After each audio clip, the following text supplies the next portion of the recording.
membantu memasak. Di sini saya melakukan praktek kerja lapangan di industri Immanuel Toraja. Di sini saya akan membahas komponen-komponen dasar komputer. Namun sebelum kita membahas komponen-komponen komputer, kita perlu memahami apa itu komputer. Jadi, komputer adalah perangkat elektronik yang dapat melakukan berbagai tugas dengan program dan data yang dimasukkan. Nah, di sini terdapat beberapa komponen-komponen komputer yang dapat kita pelajari. Komponen-komponen dasar komputer terbagi atas 4 bagian. Yang pertama, input, yang kedua, proses, yang ketiga, output, dan yang terakhir, tools. Kita masuk pada bagian yang pertama, yaitu input. Pada bagian ini terdapat 5 komponen, yaitu yang pertama, keyboard. Keyboard adalah komponen komputer yang berfungsi untuk menginput atau memasukkan data berupa huruf, angka, atau simbol tertentu ke dalam komputer. Yang kedua, mouse.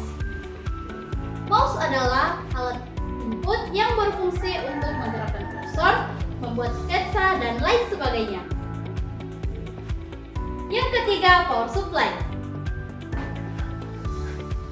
Power supply atau adaptor berfungsi untuk mengalirkan listrik ke semua komponen komputer.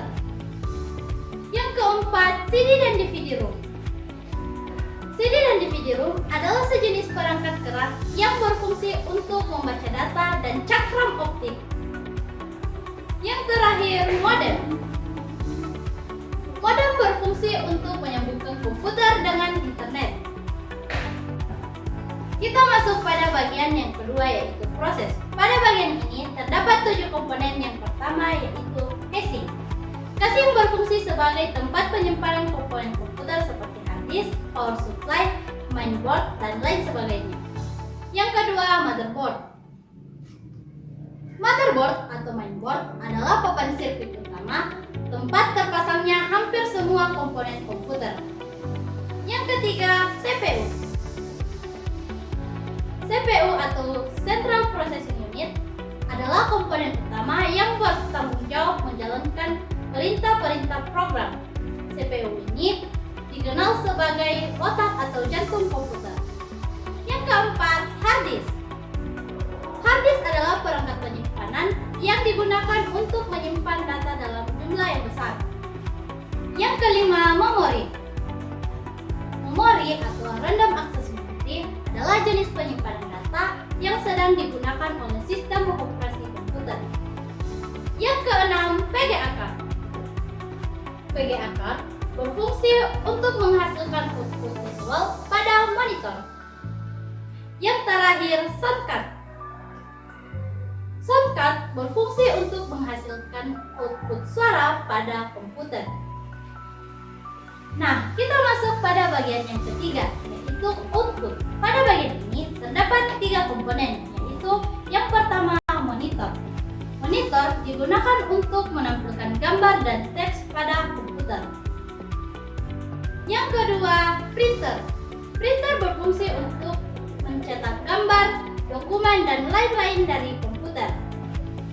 Yang ketiga, speaker. Speaker berfungsi untuk menghasilkan suara. Nah, kita masuk pada bagian yang terakhir, yaitu tools. Pada bagian ini terdapat 5 komponen, yaitu yang pertama, obeng. Obeng berfungsi untuk mengencangkan atau mengeluarkan baut dari casing komputer. Yang kedua, kabel power. Kabel power berfungsi untuk menyambungkan perangkat elektronik ke sumber daya listrik. Yang ketiga, kabel SATA. Kabel SATA berfungsi untuk menghubungkan perangkat penyimpanan data seperti hard drive ke perangkat motherboard komputer. Yang keempat, stabilizer. Stabilizer berfungsi untuk menstabilkan listrik ke perangkat elektronik. Yang terakhir, UPS. UPS berfungsi untuk menyediakan sumber daya listrik cadangan saat terjadi pemadaman listrik dan fluktuasi tegangan. Nah, itu dia penjelasan singkat mengenai komponen-komponen dasar komputer. Semoga bermanfaat. Akhir akhir kata saya, terima kasih telah menonton video ini dan nantikan video selanjutnya. Bye bye.